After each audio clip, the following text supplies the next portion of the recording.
I wanted to know who I was, why I was alive, and most importantly, what the future held for me. It's a journey that I think all of us walk through on some level or another. I think there's something in us that cries out and says, actually, no, there has to be something more. What's right and what's wrong? It was a 180-degree shift for me.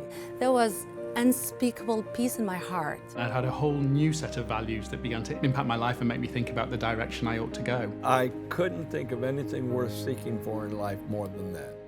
Shelley hit me on my back to wake me up, hit me a couple times, and said, Kent, you know, I know you're gonna think this is crazy, but I've just had a vision that Wesley's healed. I said, well, I don't think you're crazy, but explain it to me. And I'll never forget the look, you know, on their faces, because it was this like stunned look of, they looked at each other and they looked at my wife and they just said, well, all I can tell you is you have a perfectly healthy baby boy. But at 9 years old, you look at your PlayStation and you think, that's the way I'm gonna end my life. I felt like all these things that I was going through was just a little bit too much for me. I felt like I couldn't survive, I couldn't live. And that's why we need each other, Cheryl, and I'm delighted when I hear those stories, you know, not only of getting through their own pain, but then, as the Bible talks about, comfort those with the comfort you have received. When we are devastated in self, that's the greatest opportunity for Jesus Christ to do what only He can do. I commend you today. Do not fight humility.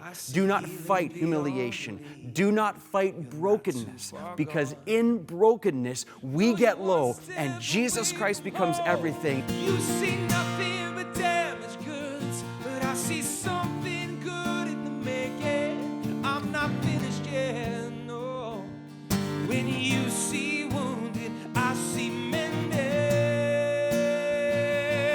Oh. I have bipolar disorder. I spent many years in and out of the hospital. It's only by God's grace I'm alive today. It was your prayer partners at 100 Huntley Street that provided a lot of support for me over the years, especially the ones at night.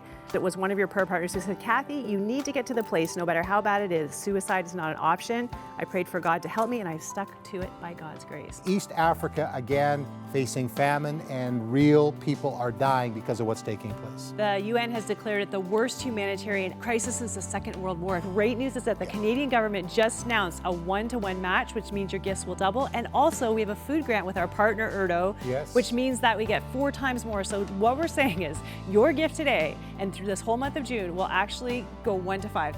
For us, we believe that the opposite of addiction is not sobriety. We actually believe the opposite of addiction is community. People are being really specific and focused on where do you want to live, where do you want to raise a family. I might look on Facebook to see how my rating socially, and you're saying, no, look at the Bible? Yeah. Okay, how can that possibly be as interesting back and forth? God's Word is the place that God has actually spoken to us and given us these truths that define us not just for this generation, but that define us for all of life. The future is looking bright.